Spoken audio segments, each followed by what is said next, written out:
വയനാട് ലോക്സഭാ മണ്ഡലത്തിൽ പ്രിയങ്ക ഗാന്ധിയുടെ പ്രചരണത്തിനായി പശ്ചിമബംഗാൾ മുഖ്യമന്ത്രിയും തൃണമൂൽ കോൺഗ്രസ് അധ്യക്ഷയുമായ മമതാ ബാനർജി എത്തിയേക്കുമെന്ന സൂചന. രാഹുൽ ഗാന്ധി എം.പി സ്ഥാനം ഒഴിയുമ്പോൾ വരുന്ന ഒഴിവിലേക്ക് പ്രിയങ്ക ഗാന്ധിയെ മത്സരിപ്പിക്കാനാണ് കോൺഗ്രസിന്റെ തീരുമാനം. വ്യാഴാഴ്ച കൊൽക്കത്തയിൽ മുതിർന്ന കോൺഗ്രസ് നേതാവ് പി ചിദംബരവും മമതയും കൂടിക്കാഴ്ച നടത്തിയിരുന്നു.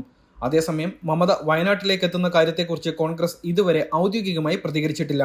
രാഹുൽ ഗാന്ധി തെരഞ്ഞെടുപ്പിൽ വയനാടും റായ്ബറേലിയുമാണ് മത്സരിച്ചത്. റായ്ബലേറി നിലനിർത്തി രാഹുൽ വയനാട് ഒഴിയുകയായിരുന്നു. ഇതിന് പിന്നാലെയാണ് രാഹുലിന് പകരം പ്രിയങ്ക മത്സരിക്കുമെന്ന് അറിയിച്ചത്. ലോക്സഭാ തെരഞ്ഞെടുപ്പിൽ ബംഗാളിൽ തൃണമൂൽ ഒറ്റയ്ക്കാണ് മത്സരിച്ചതെങ്കിലും ദേശീയ തലത്തിൽ ഇന്ത്യ മുന്നണിക്കൊപ്പമാണ്. മമതയുടെ കടുത്ത വിമർശകനായ അധീർ രഞ്ജൻ ചൌധരി ബംഗാളിൽ ഇടതുപക്ഷത്തിനൊപ്പം സഖ്യമുണ്ടാക്കുന്നതിലായിരുന്നു കൂടുതൽ മുൻഗണന നൽകിയത്. മുർഷിദാബാദിലെ ബഹ്റാംപൂർ മണ്ഡലത്തിൽ നിന്ന് 5 തവണ എം.പി ായിട്ടുള്ള അധീർ രഞ്ജൻ ഇത്തവണ തൃണമൂൽ സ്ഥാനാർത്ഥിയും ക്രിക്കറ്റ് താരവുമായ യൂസഫ് പത്താനോട് പരാജയപ്പെട്ടിരുന്നു. ലോക്സഭാ തെരഞ്ഞെടുപ്പിൽ സംസ്ഥാനത്ത് പാർട്ടിയുടെ മോശം പ്രകടനത്തിന് പിന്നിലെ കാരണങ്ങൾ അവലോകനം ചെയ്യുവാൻ കഴിഞ്ഞ ദിവസം പശ്ചിമ ബംഗാളിൽ പ്രദേശ് കോൺഗ്രസ് കമ്മിറ്റിയുടെ സംസ്ഥാന ഘടകത്തിന്റെ യോഗത്തിന് ശേഷം അധീർ രഞ്ജൻ ചൌധരി അധ്യക്ഷ സ്ഥാനം രാജിവെച്ചിരുന്നു.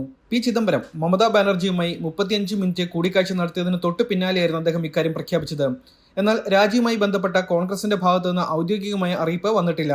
എന്നാൽ തൃണമൂലുമായിട്ടുള്ള പാർട്ടിയുടെ ബന്ധത്തെ ചൊല്ലി ഹൈക്കമാൻഡുമായിട്ടുള്ള ചൌധരിയുടെ അഭിപ്രായ വ്യത്യാസങ്ങളെക്കുറിച്ചുള്ള വാർത്തകൾ കുറച്ചു കാലങ്ങളായി പ്രചരിക്കുന്നുമുണ്ട്.